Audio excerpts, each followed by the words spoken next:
네, 마태복음 6장 5절에서 8절 말씀입니다. 네, 다 찾으셨나요, 여러분? 다 찾으셨나요? 네, 반가운 얼굴들도 많이 있네요.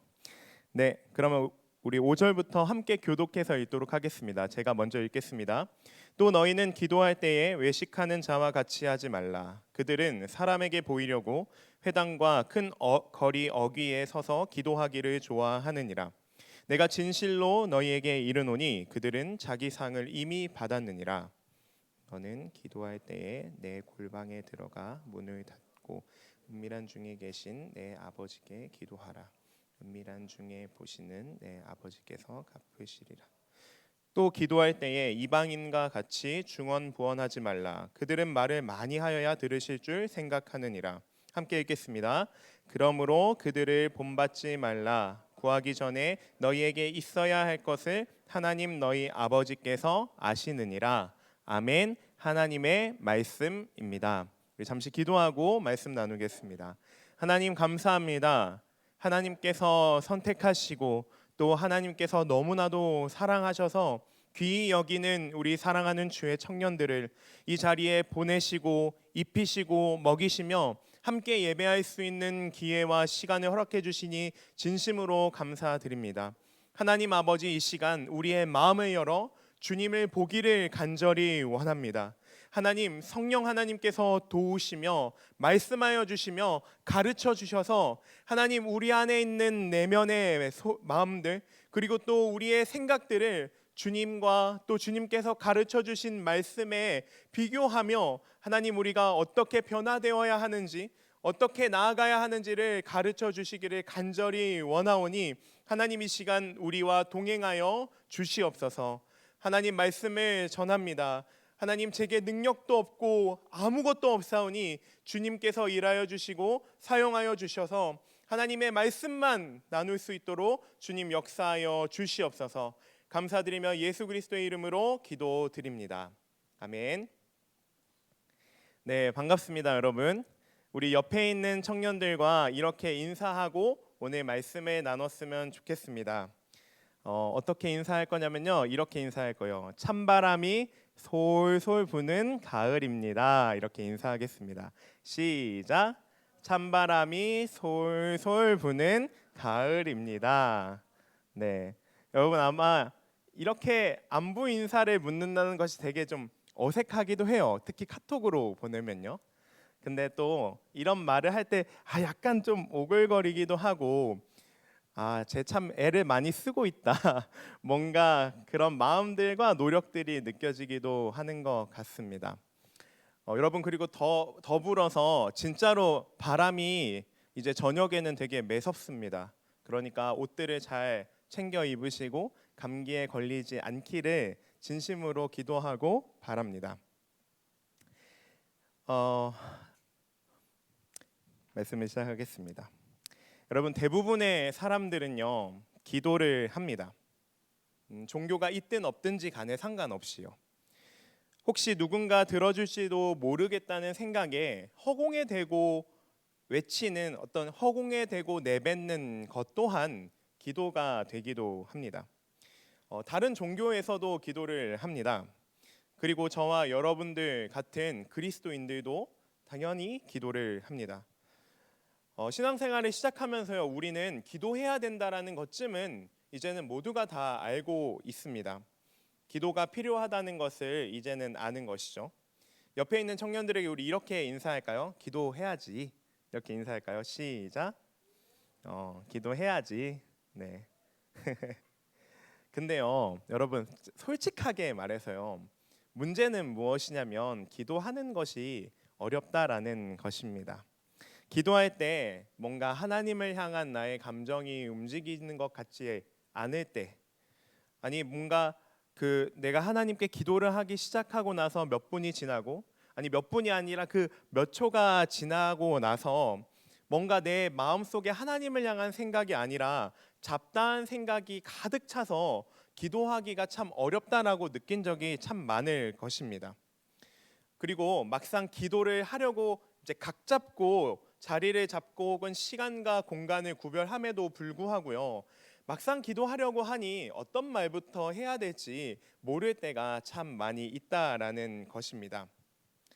즉, 기도가 필요하다라는 것, 기도해야 된다라는 것 누구나 다 알지만 어떻게 기도를 해야 할까요? 지금 이제 20대를 넘어가는 우리들이 지금까지 해왔던 기도의 모습들을 생각해 보면요. 아마 꽤나 비슷하게 혹은 이제 되풀이하고 자주 되풀이하는 그러한 우리의 기도의 습관들도 있을 것입니다. 근데 그 정도 선에서만 만족하면서 우리가 신앙생활을 해도 괜찮은 걸까요? 이번 말씀을 통해서 여러분들의 기도 생활이 지금보다는 조금 더 높은 차원으로 우리가 함께 기도할 수 있기를 간절히 바랍니다. 성경에서 기도에 대해서 말할 때요, 가장 많이 언급되고 지배적으로 이야기되는 이미지가 있습니다. 그러니까 기도하면 떠오르는 이미지가 있는데 바로 여러분 모두가 잘 알다시피 하나님과의 대화입니다. 옆에 분들에게 우리 이렇게 이야기할까요? 기도는 하나님과의 대화입니다. 시작. 기도는 하나님과의 대화입니다. 네, 맞아요. 기도는요, 하나님과의 대화이고요. 그래서 우리가 하나님과의 만남이라고 표현하기도 합니다. 오늘 우리가 함께 읽었던 이 본문에서는요, 세 가지의 기도의 모습이 등장합니다. 하나는 외식하는 자의 기도이고, 또 다른 하나는 이방인의 기도, 마지막으로 외식하는 자와 이방인의 기도를 통해 들려주시는 예수님의 기도, 이렇게 세 가지의 모습이 등장합니다. 근데요, 여러분, 우리가 본문을 좀 더 깊게 들여다보기 전에 혹시 이 본문을 우리가 같이 읽고 나서 이런 질문이 드시진 않았나요? 예수님께서는 왜 갑자기 기도에 대해서 말씀하시는 것일까? 저는 이 본문을 읽고 첫 번째로 든 질문이 이 질문이었습니다. 그리고 나서 이렇게 생각했습니다. 사람들이 기도하는 모습을 보고 쟤네 저렇게 기도하면 안 되는데, 이런 생각에서 오늘 본문에 뭔가 내가 기도를 알려줘야겠다, 이런 마음으로 말씀하신 걸까요? 성경에서는요, 예수님께서 가르쳐 주신 기도, 즉 주기도라고 하는 것이요, 두 차례에 걸쳐서 소개가 되고 있습니다. 하나는 오늘 읽었던 마태복음 6장이고요. 다른 하나는 누가복음 11장에 나옵니다. 첫째로 마태복음 5장에서 7장까지는 여러분들이 잘 알듯 예수님께서 산에 올라가서 설교하신 산상수훈, 그러니까 산상설교의 내용 중에서요, 기도가 등장합니다. 이 산상설교에서 가장 중요하게 말씀하시는 것이 기도입니다. 예수님께서는요, 이 산에서 제자들과 함께 첫 번째로 구제에 대해서 이야기하시고, 두 번째로는 기도에 대해서 이야기하시면서요, 하나님 나라의 그 윤리적 삶에 대해서 이야기를 하고 계십니다. 두 번째는 아까 말씀드렸던 것처럼 누가복음 11장 말씀인데, 우리 1절 말씀을 다 같이 읽어보도록 하겠습니다. 누가복음 11장 1절 말씀입니다. 우리 앞에 나와 있는 말씀을 함께 읽겠습니다. 시작. 예수께서 한 곳에서 기도하시고 마치심에 제자 중 하나가 여짜오되, 주여, 요한이 자기 제자들에게 기도를 가르친 것과 같이 우리에게도 가르쳐 주옵소서. 아멘. 여러분 보세요. 제자들은요, 예수님께 기도를 가르쳐 달라고 했습니다. 그래서 예수님께서 제자들에게, 그리고 이 시대를 살아가는 우리들에게도 기도를 가르쳐 주고 계십니다. 근데요, 이 말이 조금은 이상하게 느껴지지 않나요? 왜냐하면요, 예수님을 포함한 당시의 유대인들은요, 이미 하루에 3번 기도하는 습관을 가지고 있었기 때문입니다. 그러니 기도의 어떤 오랫동안 이제 문화 속에서 당연시하게 기도하는 습관이나 방법이나 어떠한 기도문들이 있었음에도 불구하고요, 이게 항상 오랜 시간 혹은 고여 있다 보면 생기는 문제들이 있는 것처럼 지금 이 오래된 문화 속에서도요, 어떤 오류들이 발생하고 있는 것입니다. 그래서 예수님께서는 오늘 본문에서 그 오류들을 두 가지 잡아내시는데, 제가 마태복음 6장 5절과 7절을 읽어드리도록 하겠습니다. 5절입니다. 또 너희는 기도할 때에 외식하는 자와 같이 하지 말라. 그들은 사람에게 보이려고 회당과 큰 거리 어귀에 서서 기도하기를 좋아하느니라. 7절입니다. 또 기도할 때에 이방인과 같이 중언부언하지 말라. 그들은 말을 많이 하여야 들으실 줄 생각하느니라. 아멘. 두 가지입니다. 첫 번째 오류는 외식하는 기도입니다. 외식하는 기도는요, 쉽게 말해서 기도하는 척 하는 것입니다. 이들은 우리가 그 주기도문을 이제 외우잖아요. 이렇게 주기도문을 달달달달 외우듯이 이 당시에 살아가던 유대인들도 달달달 외우는 기도문들이 정해져 있었습니다. 근데요, 많은 사람들 앞에서 기도문을 외우는 것은 뭔가 자신의 경건을 드러내기 위해서 하는 행위가 되었습니다. 더 나아가서 기도문만 외우는 것이 아니라 이들은 사람들 앞에 보이려고 금식을 하기까지도 합니다. 둘째는요, 중언부언의 기도입니다. 중언부언이란 말은요, 원래는 의성어인데요, 마치 아기들이 처음 태어났을 때 말을 배우기 전에 옹알옹알 그 옹알이를 하듯이 무언가를 반복하는데요, 아기는 자기가 무슨 말을 하는지도 잘 모르지만 계속해서 반복해서 옹알옹알 합니다. 이것을 중언부언이라고 표현하기도 합니다. 근데 이것이 유대인이 기도하는 당시의 문화였고요. 또 예수님을 따르는 제자들에게도 무언가 외식하는 자처럼 뭔가 큰 길의 어기나 혹은 이렇게 길을 가면서 기도문을 외우는 것, 그리고 무언가 계속해서 말을 많이 하는 것이 이들의 기도 속에서는요, 이들의 기도 문화 속에서는 무언가 그냥 아무런 문제가 없었다라는 것입니다. 근데 이러한 시대 속에서 제자들이 예수님께 질문했던 이유는 예수님께서 한적한 곳에 나가서 기도하시는 모습을 보고 충격을 받아서 이러한 질문을 하는 것입니다. 제가 11장 1절을 다시 한번 천천히 읽겠습니다. 예수께서 한 곳에서 기도하시고 마치심에 제자 중 하나가 여짜오되 라고 나와 있습니다. 여기서 예수님께서 기도를 마치시자마자 마치 기다렸다는 듯이 제자들 중 한 명이 예수님께 질문을 던집니다. 그들이 질문을 던졌던 이유는요, 이들이 배워왔고 해왔던 기도와는 달리 뭔가 예수님의 기도는 살아있고 생동감이 있고 무언가 누군가와 대화를 하는 듯하고 또 무언가 호흡이 있고 또 뭔가 의례적으로 의식적으로 하던 기도와는 전혀 다른 기도의 모습을 이 예수님의 기도를 통해서 보았기 때문입니다. 여러분 혹시 이런 경험이 있나요? 누군가의 기도를 듣고 나서 저렇게 기도할 수도 있구나. 무언가 누군가의 기도를 듣고 나서 마음이 울컥하고 무언가 나도 저렇게 기도하고 싶은 막 욕구들이 올라온 적이 있으신가요? 제가 이번에 이 주기도문과 기도에 대해서 계속해서 공부를 하면서요, 한 목사님께서 하시는 기도를 듣고 큰 충격에 빠졌습니다. 저도 이런 생각이 들었습니다. 저렇게 기도할 수 있구나. 그래서 저도 제 삶에서 적용하고 싶은 마음이 가득 찼는데요. 기도의 이름이 있습니다. 뭐냐면 몸기도입니다. 몸기도. 머리에서부터 발끝까지 하는 기도인데 제가 몇 가지만 말씀드리겠습니다. 먼저 첫 번째는 머리입니다. 잘 들어보세요. 하나님, 오늘 내가 생각하는 것이 나를 통한 하나님의 생각이 되게 해 주십시오. 두 번째는 눈에 대한 기도입니다. 하나님, 내가 오늘 누군가를 바라볼 때 나의 감정이 아닌 주님의 눈으로 누군가를 보게 해 주십시오. 누군가가 나와 눈을 마주쳤을 때 그 사람이 나를 통해 순수한 삶을 꿈꾸게 해 주십시오. 세 번째는 코입니다.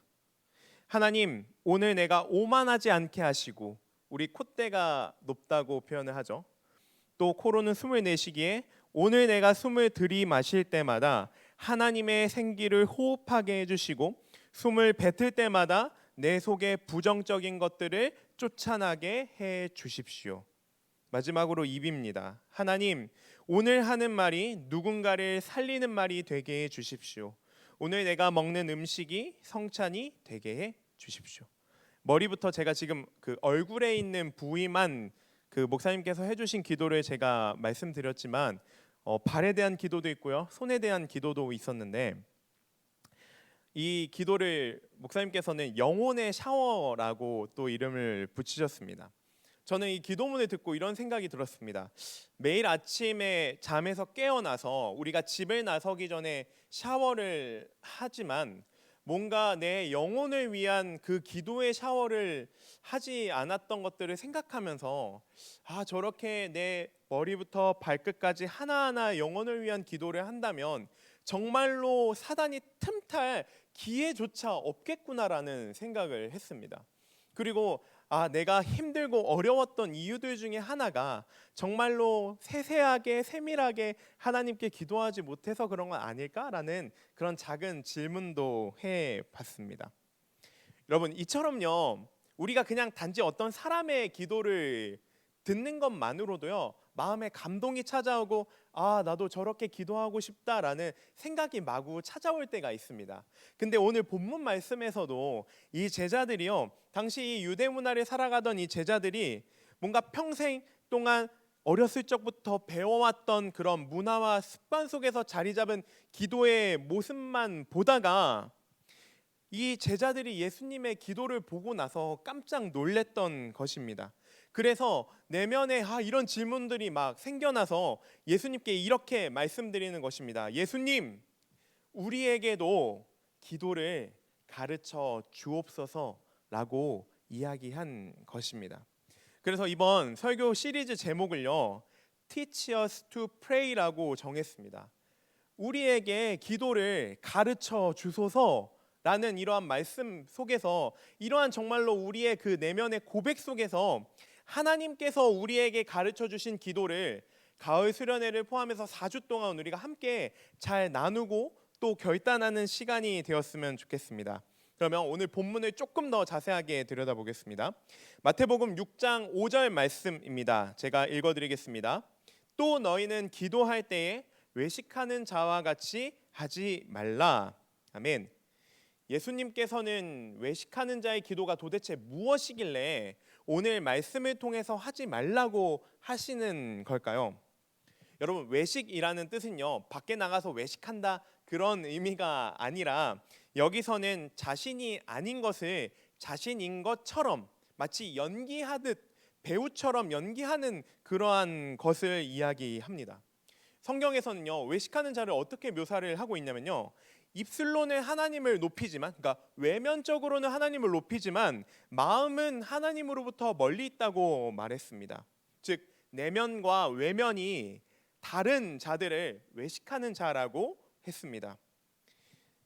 근데요, 여기서 기도하지 말라고 하는 것이 아니라 외식하는 자와 같이 기도하지 말라고 하십니다. 그렇다면 왜 이 당시의 제자들과 유대인들은, 그리고 우리들은 왜 자신이 아닌 것을 자신인 것처럼 기도하고 있는 것일까요? 왜 내면과 외면이 다르게 우리는 기도를 하게 되는 것일까요? 5절에 보시면 그들은 다른 사람에게 보이려고 서서 기도하기를 좋아한다고 합니다. 여기서 좋다는 것은 그냥 조금 좋아하는 정도가 아니라 엄청나게 아주 좋아한다라는 것을 의미를 하는데요. 이들이 무엇을 좋아하냐면 큰 회당이나 큰 거리 어귀에 서서 기도하는 것을 좋아한다고 말합니다. 이처럼 이 사람들이 많이 지나다니는 곳에 서서 기도하기를 좋아하는 이유는요, 다른 사람 앞에서 내 기도하는 모습을 보여주고 또 자신을 그렇게 드러냄으로써 누군가가 나의 그 경건의 정도를 저 사람 저렇게 거리에서도 길을 가면서도 큰 회당에서도 기도하는 모습을 보니까 진짜로 저 사람은 경건한 사람이구나, 저 사람은 하나님을 신실히 믿는 사람이구나 라고 볼 수밖에 없도록 이들이 사람들 앞에서 기도하고 있다라는 것입니다. 즉 내면의 목적과 외면의 목적이 다른 기도입니다. 우리는요, 내면은 하나님께 기도하고 있는데 외면은 하나님 보시기에 기도하는 것이 아니라요, 다른 사람들 보기에 좋기 위해서 기도하고 있다라는 것입니다. 이런 사람들에게 예수님께서 뭐라고 말씀하시냐면요, 내가 진실로 이르노니 그들은 자기 상을 이미 받았다라고 말씀하고 계십니다. 즉 상을 받았다라는 건요, 내가 한 기도에 대한 어떤 인정 혹은 그 사람들이 정말로 그렇게 경건한 사람으로 인식하는 것처럼 이 상을 이미 내가 받았다라고 말씀하시는 것입니다. 근데요 여러분, 누구에게 받은 상인지 아세요? 하나님께 받은 상이 아니라 사람들로부터 이미 그 상을 받았다라고 이야기를 하고 있습니다. 5절이 지나고 6절에 보시면 예수님께서 이렇게 말씀하십니다. 근데 여기는 중요한 접속사가 하나 빠져 있는데, 앞서 나온 기도와 다르게 하라는 의미에서 그러나라는 접속사가 빠져 있습니다. 영어에서 not A but B처럼 A가 아니라 B야라고 이야기해 주는 것처럼 앞에서 외식하는 자와 같이 기도하지 마 하고 이렇게 기도해라고 이야기하는 것입니다. 6절을 제가 읽어드리겠습니다. 너는 기도할 때에 내 골방에 들어가 문을 닫고 은밀한 중에 계신 내 아버지께 기도하라. 은밀한 중에 보시는 내 아버지께서 갚으시리라. 아멘. 세 가지를 알려주십니다. 첫 번째, 골방에 들어가라. 두 번째, 문을 닫아라. 세 번째, 기도하라는 것입니다. 여러분, 여기서 우리가 주의해야 할 점이 있는데요, 무엇이냐면 사람들이 많이 있는 곳, 사람들이 나를 볼 수 있는 곳에서 기도하지 말고 골방에 들어가서 기도하라고 말씀하시는 것입니다. 근데 이 말씀을 듣고 오케이, 사람들이 많은 곳에서 기도하지 말라는구나, 그러면 교회에서도 기도하면 안 되겠다라고 생각하시는 분은 없겠죠. 만약 우리가 이렇게 이해한다면요, 우리가 교회에 와서 막 이제 기도를 하는 거죠. 기도를 하는데도 누가 오는 인기척이나 소리가 나면 이렇게 막 기도를 하다가도 기도 안 하는 척 하고, 또 다시 사람들이 지나면 다시 막 열심히 기도하다가 또 어떤 소리가 들리면 멈춰서 기도를 중단하는 것이 아니라, 이렇게 무언가 기도 안 하는 척을 하는 그런 것이 아니라 골방에 들어가서 문을 닫고 기도하라는 것, 쉽게 말해서 집중하라는 것입니다. 여러분, 혹시 여러분들 나이가 이제 25세까지 있으니까요, 혹시 소개팅을 해보신 적이 있으신가요? 네, 있으신 분 저에게 눈빛으로 보내주시고, 저는 2019년도에 처음 소개팅을 해봤습니다. 제가 그래서 카톡을 다시 뒤져봤어요. 정확히 2019년 5월에 했더라고요. 그때 이제 첫 소개팅을 했는데, 여러분 잘 알겠지만 인생 첫 소개팅이니까 뭐 어떻게 해야 될지를 아무것도 모르겠는 거예요. 어디서 만나야 될지, 뭘 먹어야 될지, 시간을 얼마나 보내야 될지, 무슨 이야기를 해야 될지, 막 그런 질문들이 들어서 주변에 막 조언을 구했습니다. 근데 그때 한 분이 저에게 이렇게 이야기해 주셨는데, 소개팅에 필승 전략이 있다라고 이야기를 해 주셨습니다. 그래서 알겠다고 그대로 한번 해보겠다고 했는데, 이런 방법이었습니다. 혹시 여러분들도 소개팅을 앞두고 있거나 썸남 썸녀가 있다면 이 방법을 한번 적용해 보시기 바랍니다. 자, 상대방이 나에게 집중하기를 원할 때 이렇게 하는 것입니다. 자, 여러분, 소개팅할 때 우리가 이제 어떤 식당이나 카페에 들어가잖아요. 그러면 여러분들은 그 상대방, 소개팅 남이든 소개팅 여든 어디에 앉히시나요? 자리 안쪽에 앉히시나요? 바깥쪽에 앉히시나요? 근데 이분은 뭐라고 조언해 주셨냐면, 일단 소개팅을 할 때 어떤 식당이나 카페에 가면 구석진 곳을, 약간 코너에 몰려 있는 골방 같은 곳을 찾으라고 했습니다. 여러분, 골방에 들어가서 소개팅을 하라는 게 아니라 골방 같은 곳을 찾으라는 거예요. 여러분, 오해하시면 안 돼요. 골방 같은 곳입니다. 아시죠? 골방 같은 곳. 근데 그런 코너에 몰린 데에 가서요, 뭔가 이제 내가 벽을 지고 앉는 겁니다.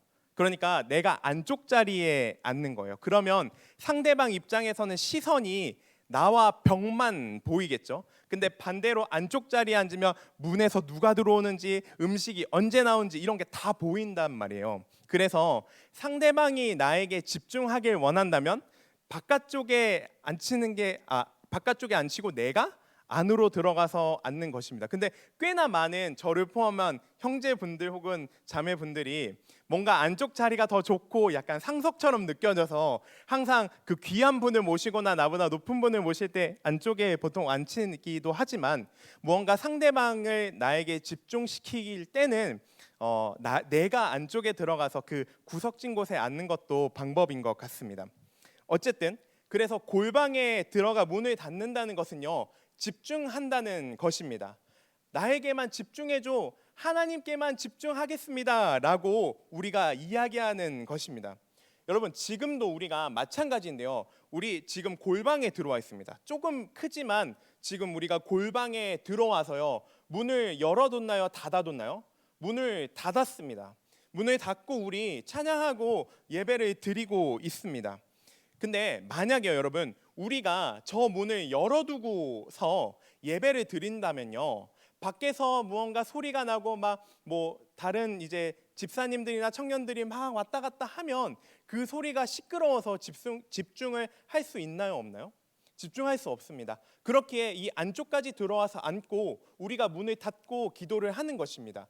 이처럼 우리가 예수님께, 하나님께 기도할 때도요, 우리가 문을 닫고 기도한다는 것은 우리가 집중해야 될 대상이 분명하게 있다라는 것입니다. 우리가 기도할 때 한 존재에게 집중을 해야 하는데, 우리가 집중해야 될 대상이 누구일까요?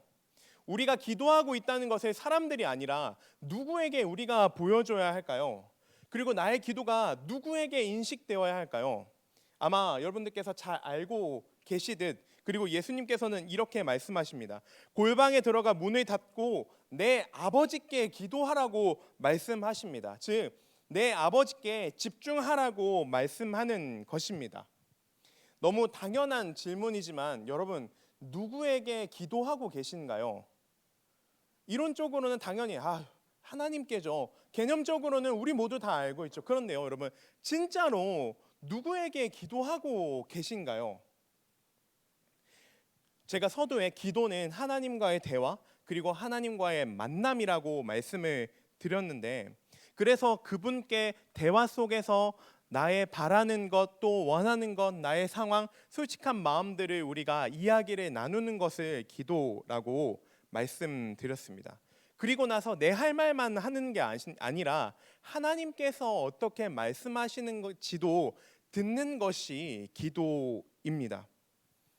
여러분, 우리가 기도할 때 정말로 하나님께 내 입술의 고백뿐만 아니라 마음도 내어드리고 있고, 또 하나님께서 하시는 말씀도, 하나님의 마음도 내가 잘 받고 있나요? 기도할 때 정말로 그렇게 마음을 주고 받고 계시냐는 것입니다. 우리의 아버지 되시는 그분과 나와의 관계 속에서 진짜 대화를 나누고 있냐고 여쭤보고 싶습니다. 여러분, 오늘 설교를 듣고 나서 우리가 설교 찬양도 하고 기도회도 하고, 또 한 주간 기도 설교를 들었으니 이제 기도해야겠다, 이런 마음들로 기도를 분명 하실 거예요. 그렇죠? 근데 우리가 처음 이러한 작정하고 기도를 시작했을 때요, 처음에는 기도할 때 아무 느낌이 없을 수도 있습니다. 여러분 분명 다 경험해 보셨을 거예요. 내가 막 작정하고 하나님 열심히 기도해 보겠습니다 하고 기도를 시작하는데 내 마음에 막 불같은 마음이 있는 게 아니라 영적으로 무언가 공허하고 하나님의 부재, 하나님이 계시는 것처럼 느껴지지 않을 때가 훨씬 많습니다. 그러니까 기도하는 것이 어렵다라고 우리가 느껴지게 되는 것입니다. 뭔가 무슨 말을 해야 할지도 모르겠는데, 뭔가 내가 기도하기만 하면 하나님의 마음을 막 뜨겁게 만져주실 것이라는 어떤 환상 속에서, 근데 실제 내가 기도하는 모습을 보면 무언가 혼잣말하는 느낌도 들고, 하나님이 진짜 듣고 계실까 하는 의심도 들고, 하나님이 없는 것 같아라고 단정짓는 순간까지도 나아간다는 것입니다. 그런데 여러분, 중요한 것은요, 우리가 이렇게 기도하기 전까지는요, 내가 어떤 상태에 있는지, 하나님과 나와의 관계가 어느 정도인지 그 실제를 알기는 진짜 어렵다라는 것입니다. 기도하지 않고서는 나 괜찮아, 하나님과의 관계 요새 뭐 나쁘지 않아, not bad, 이렇게 이야기하지만 실제 기도의 자리에 들어가는 순간 와, 내가 이 정도였구나, 뭔가 하나님 아버지가 아니라 하나님 아저씨처럼 느껴지는 거죠. 뭔가 그 말을 꺼내기가 애매한 거예요. 그리고 뭐라고 표현해야 될까요? 약간 처음 누군가를 만나는 듯한 느낌이 드니까 더 이상한 거죠. 차라리 처음 만나는 존재이면 모르겠는데, 우리가 지금까지 신앙생활하면서 알아왔던 그분께 내가 말을 꺼내는데도 뭔가 내 말이 부끄럽고 막 어색한 그런 느낌이 든다라는 것입니다. 여러분, 우리의 영적인 상태가 있습니다. 근데 이 영적인 상태라는 것은 하나님과의 나와의 관계 속에서만 알 수 있는 것인데, 아까 말씀드린 것처럼 내가 기도해보지 않으면요, 그 상태, 내가 관계가 어떠한 관계에 있는지 절대 알 수 없다는 것입니다. 그래서 막상 마음을 먹고 기도하다 보면 그제서야 느껴지기 시작합니다. 그제서야가 아닌데, 아이셔가 먹고 싶나? 그제서야 하나님과의 관계가 느껴지는 거예요. 여러분, 근데요, 그동안 하나님과의 대화 없이, 관계 없이요, 일방적으로 관계를 맺어왔는데 갑자기 친한 관계로 갈 수 있나요? 내가 매일매일 보지 않던 친구와 갑자기 만났는데 엄청나게 그 친구를 사랑하는 마음이 들어가지고 갑자기 친한 척하면서 그 친구와 맛있는 밥을 혹은 하루 종일 시간을 같이 보낼 수 있나요? 아니요. 근데 우린 그때 깨닫는 거죠. 내가 그동안 하나님과 시간을 보내지 않아 왔구나. 그제서야 깨닫는 것입니다. 여러분, 제가 여러분들을 이제는 제가 신방이라는 표현보다 만남이라는 표현을 계속 쓰고 있는데, 왜냐면 신방 하기 때문에 싫을 때가 있는데 만난다고 하면 좀 더 마음이 편해지더라고요. 그래서 스스로에게 제 캘린더에만 만남이라고 표시하는데, 제가 여러분들 만나면서 느낀 것 중에 하나가 무엇이냐면, 아마 여기 계신 분들 이제 대부분이 기도 생활을 하고 있지 않다가 이제 이렇게 기도하세요, 혹은 어디 수련회든 말씀을 듣고 감동받아서 정말 하나님께 기도해야지라는 마음이 들어서 이제 기도를 시작한다면 분명히 이런 느낌을 받는다는 것입니다. 기도하는 마음을 갖고 기도를 시작했는데도 하나님께서 뭔가 함께 하시지 않는 그러한 느낌들을 우리가 받게 된다는 것입니다. 왜냐하면 하나님과의 아버지, 그 하나님 아버지와의 관계, 그리고 내가 정말로 그분과 대화를 하고 있구나라는 것을 내가 진짜 마음으로 느끼고 인식하려면 시간이 조금 필요하기 때문입니다. 여러분, 태어난 지 1년 정도 된 아기를 보신 적이 있나요? 꼭 1년이 아니어도 좋습니다. 만 한 48개월 미만 정도 되는 아이들을 만나보신 적이 있나요? 이 아이가요, 태어나자마자 엄마 아빠를 가장 먼저 봅니다. 엄마 아빠를 가장 먼저 보고 계속해서 한시도 떨어지지 않고 엄마 아빠와 함께 시간을 보냅니다. 그럼에도 불구하고 이 아이가 자신의 엄마 아빠를 인지하는 데까지는요, 분명히 시간이 걸립니다. 마찬가지로요, 우리도 영적으로 다시 태어난다고 하잖아요. 본 어게인이라고 이야기하잖아요. 그렇게 다시 태어나고 하나님을 나의 진짜 아버지라고 인식하는 데는 시간이 필요하다라는 것입니다. 계속해서 하나님과 시간을 보내면서 하나님이 진짜 나의 아버지시구나라고 느끼기도 하고, 또 때로는 아무 말씀도 없으시지만 그냥 침묵 가운데 하나님의 임재가 경험되기도 하고, 또 때로는 내가 하고 싶은 방향이 있지만 그 방향이 아니라 하나님 아버지께서 원하시는 방향으로 내 방향을 틀어서 내 시선을 돌려서 그분께 향하기도 합니다. 근데 이것이 한순간에 되는 것이 아니라 우리가 계속해서 그 공허함과 아무 말씀도 하지 않으시고 함께 하시지 않는다는 그 시간들을 우리가 계속해서 버텨가면서 기도하면서 하나님이 나의 아버지시구나라는 그 관계를 인지하게 된다라는 것입니다. 근데 문제는요, 아까 얘기한 것처럼 우리가 뭔가 환상 속에 빠져 있는 것이 문제인 것 같습니다. 내가 마음만 돌이키면 곧장 무언가 그 하나님의 임재가 가득 느껴질 것 같은, 막 기도 가운데 하나님의 음성을 들려주실 것만 같은 그러한 기대 때문에 기도의 마음을 냈다가도 금방 저버리고 포기하게 된다라는 것입니다. 그런데 우리가 이때 기억해야 할 것은요, 아버지와의 자녀의 관계에서도 서로가 인식하는 데 시간이 필요하듯 우리에게도 시간이 필요하다는 사실을 우리가 꼭 기억했으면 좋겠습니다. 이것이 자연스럽기 때문입니다. 여러분 혹시 기도하고 계신가요? 이 질문에 자유롭게 대답할 수 있는 사람이 누가 있을까요? 지난주에 임원들이 저에게 전도사님은 어떻게 기도하고 계세요라고 물었는데 제가 그 자리에서 대답을 안 했습니다. 다 설교 때 얘기해 줄게 이러면서요. 왜냐면요 여러분, 그 대답에서 자유롭기가 정말 쉽지 않더라고요.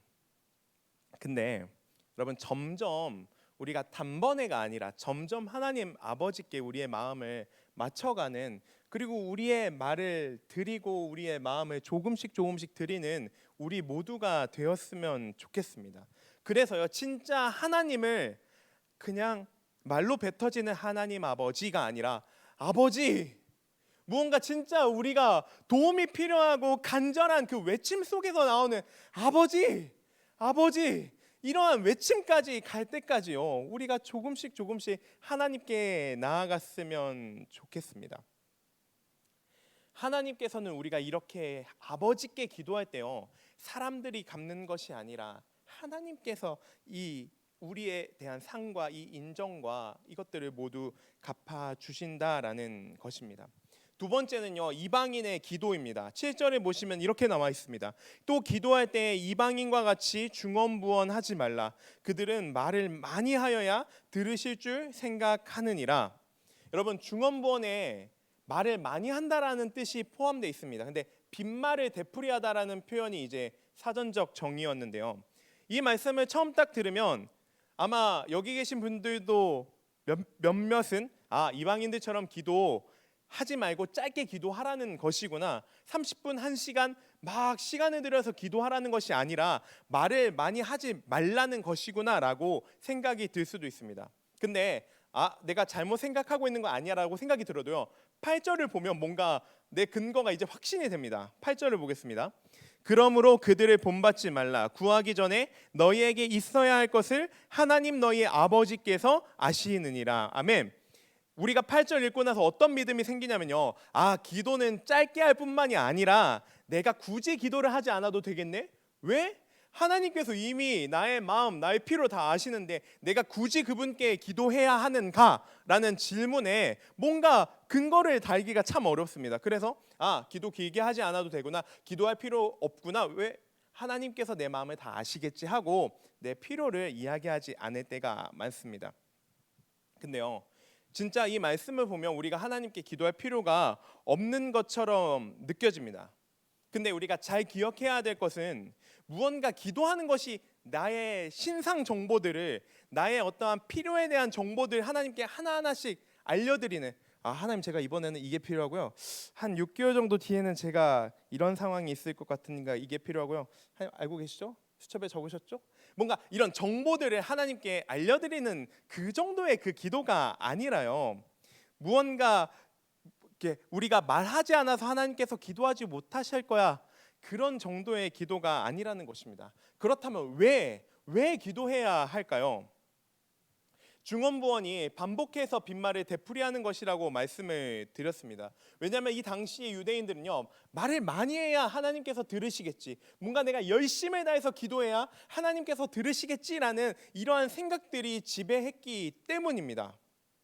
근데요, 기도에 있어서 우리가 중요한 것을 배울 수 있는데, 우리가 누군가와 대화를 할 때 한번 생각을 해보면 좋겠습니다. 예를 들어서 식당에 가서 이제 주문하는 거예요. 여기요, 저 돼지 솥밥 하나랑요, 콩나물 소고기 솥밥 하나요, 이렇게 주문을 하는데 우리가 주문하는 관계에서 주문을 하지 않고 뭔가 사장님 저 왔습니다. 제가 오늘 학교에서요 어떤 과목을 들었는데 여간 진짜 힘들지 않더라고요. 그리고 우리 가정에는 무슨 일 있고요. 뭔가 사장님을 아는 관계에서 얘기하는 게 아니라요, 처음 보는 그런 관계 속에서 식당에 가서 주문을 해야 되는데 주문을 하는 것이 아니라 그냥 내 막 사정을 얘기하는 거예요. 여러분, 이게요, 우리가 관계의 기초에서 그 관계의 기초 속에서 대화가 이루어지고 그 뭔가 서로 느낄 수 있는 친밀감들이 있는 것인데 뭔가 이제 이렇게 또 얘기하는 거죠. 집에 가서 어머니 아버지 제가 혹시 지금 잠자리에 들어도 되겠습니까? 라고 뭔가 맞지 않는 관계에 맞지 않는 이상한 대화들을 하고 있다라는 것입니다. 근데 중요한 것은요. 내가 더 깊은 관계를 원하고 더 깊은 뭔가 대화를 원한다면 관계가 그 관계의 기초가 더 깊어져야만 오고 갈 수 있는 대화들이 분명히 있다라는 것입니다. 그래서 우리가 관계를 생각할 때 조금 극단적이긴 하지만 두 관계로 나누면요. 거래 관계와 가족 관계로 나눌 수 있습니다. 거래 관계는 즉 비즈니스 관계죠. 뭔가 조건적입니다. 이쪽에서 하는 만큼 내가 또 합니다. 마치 이전에 설명드렸던 기브 앤 테이크 관계이기도 합니다. 근데 이 관계의 특징은요, 뭐가 중요하냐면요, 보여지는 것이 너무 중요합니다. 내가 그 사람한테 쓸모가 있는지, 내가 그 사람한테 뭔가 퍼포먼스와 어떤 성과들을 내줄 수 있는지가 너무 중요해서요, 이 조건들을 하나하나 따지면서 관계를 맺는 것이 거래 관계입니다. 두 번째는 가족 관계입니다. 근데 가족 관계는요, 진짜 중요한 것은 무조건적입니다. 근데 아마 이런 분들도 있을 거예요. 전사님 우리 가족은 좀 조건적인데요? 우리는 무조건적이지 않는데 남들이랑 생각보다 비슷한데요? 만약에 그런 분들이 계시다면요, 가족 관계에 대해서 다시 한번 생각을 해봐야겠다라고 생각하고 넘어가셨으면 좋겠습니다. 가족은요, 내가 무언가를 해주는 어떤 doing의 문제보다도 내가 어떤 존재이냐에 대한 그 being의 문제에 기초합니다. 즉 무엇을 하느냐보다 내가 어떤 사람인지가 중요한 것입니다.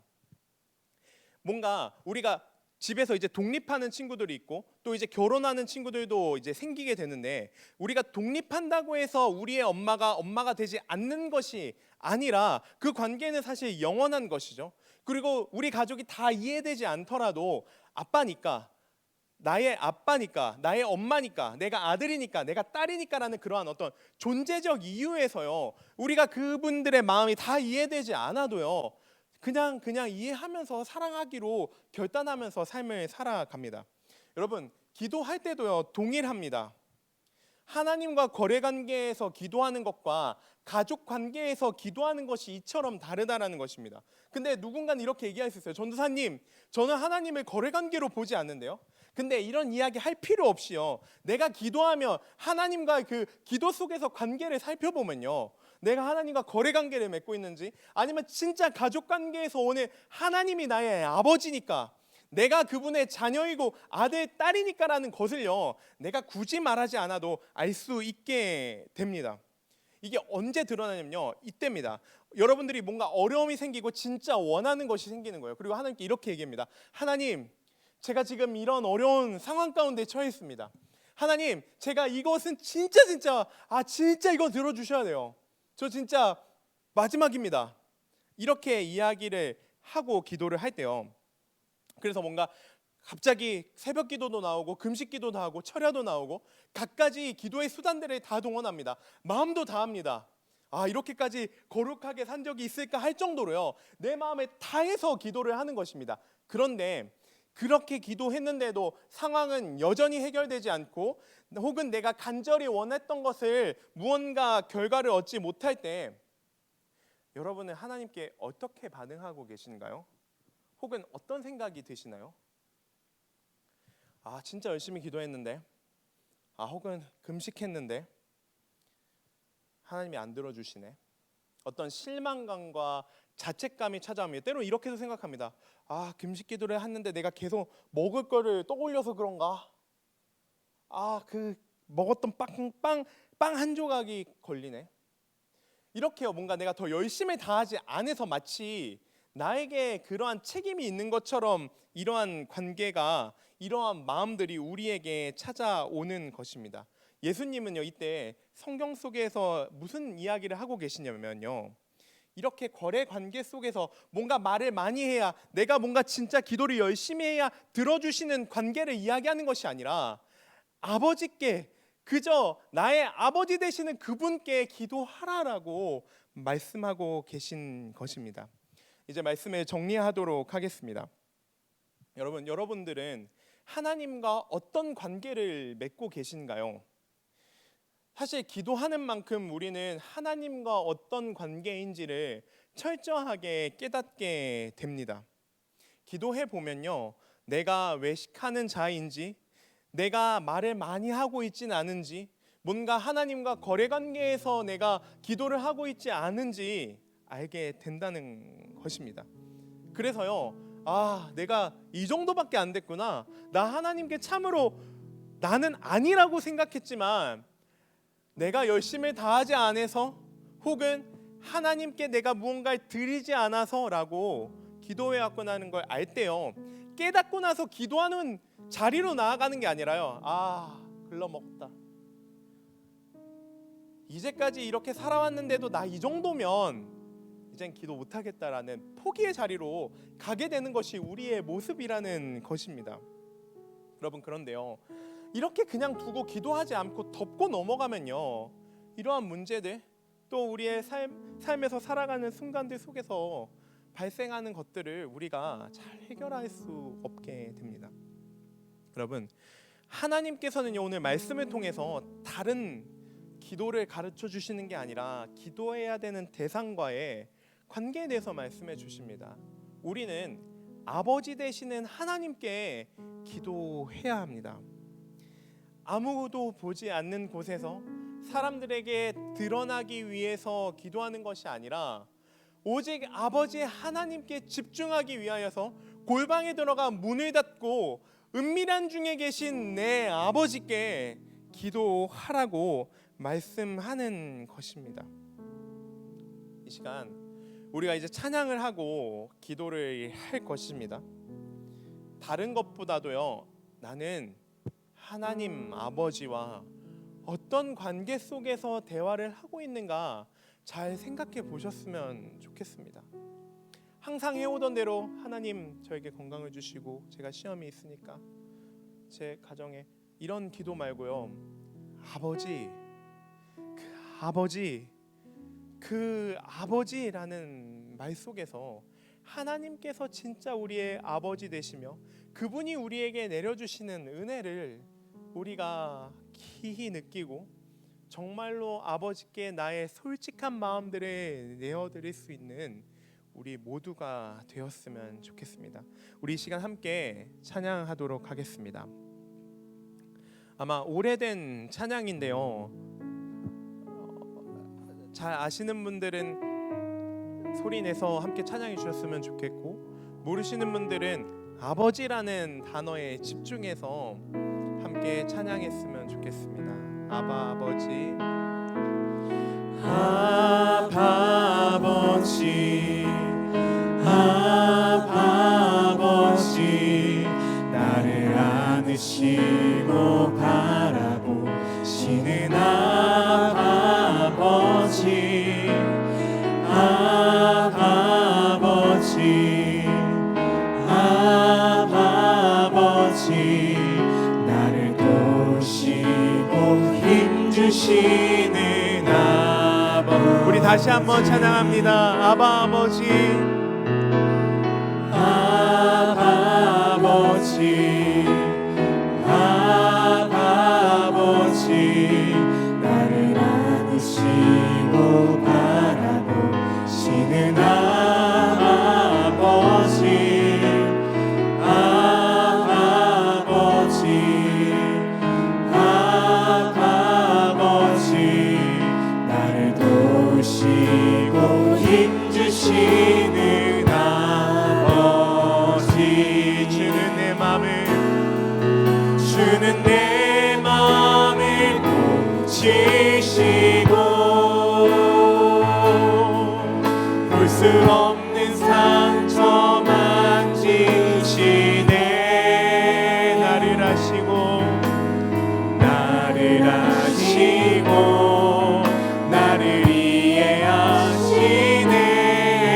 내 영혼 새롭게 세우시네. 우리 처음부터 한 번만 더 찬양합니다.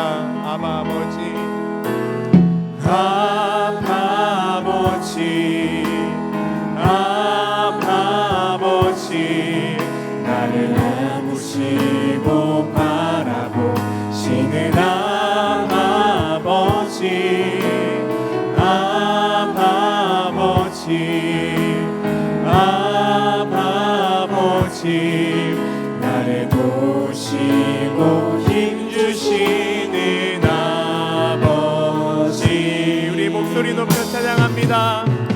주는 내 마음을 고치시고 볼 수 없는 상처 만지시네.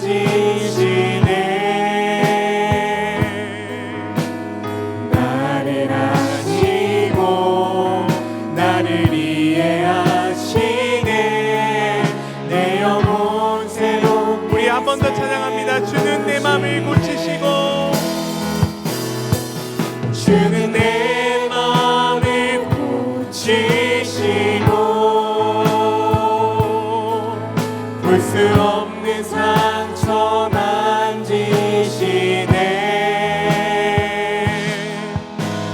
나를 아시고 나를 이해하시네. 내 영혼 새롭게 세우시네. 우리 이 시간 함께 이렇게 기도했으면 좋겠습니다. 아버지, 나의 아버지 되시는 하나님, 제가 주님과 대화하기를 원합니다. 조금은 어색하고 부끄럽고 뭔가 아무런 느낌이 찾아오지 않을지라도 하나님, 제가 하나님을 나의 아버지라 여기며 아버지께 나의 마음을 고하기 위하여서 이 자리에 나왔사오니 주님 나와 함께하여 주시옵소서. 나의 기도를 들어주시옵소서. 이 시간 무언가 많은 말을 하지 않아도 좋습니다. 아버지 그분의 이름만을 간절히 부르며 우리 이 시간 하나님께 나아가도록 하겠습니다. 우리 이 시간 기도하도록 하겠습니다. 하나님 아버지, 아버지 정말로 나의 아버지 되어주시는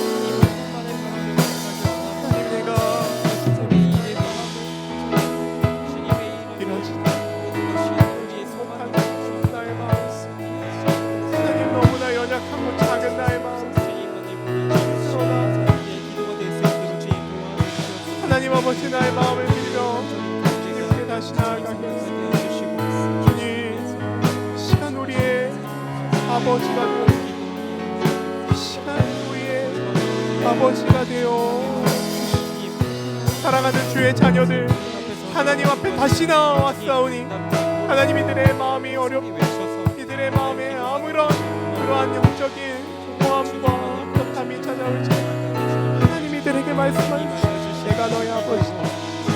너는 내 아들이다. 너는 내 딸이다. 주님 말씀하여 주옵소서.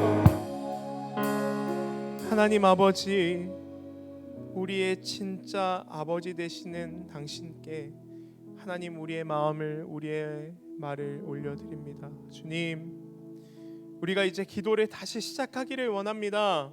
그동안 잊고 왔던 혹은 그동안 멈춰왔던 하나님과의 관계 속에서 아버지 되시는 그분을 우리가 다시 한번 인식하고, 우리가 정말로 전능하신 하나님, 창조주 하나님, 우리를 구원하신 주님의 아들, 딸이라는 사실을 다시 한번 기억하며 그 관계를 회복하는 우리 되기를 원하오니 주님, 우리의 마음을 아시죠. 우리의 마음을 우리보다도 잘 아시는 그분께서 우리와 함께하여 주심을 믿고 감사로 기도를 올려드리오니 우리와 동행하여 주시옵소서. 감사드리며 예수 그리스도의 이름으로 기도드립니다. 아멘. 이 시간 함께 찬양하며 헌금 드리는 시간 갖도록 하겠습니다.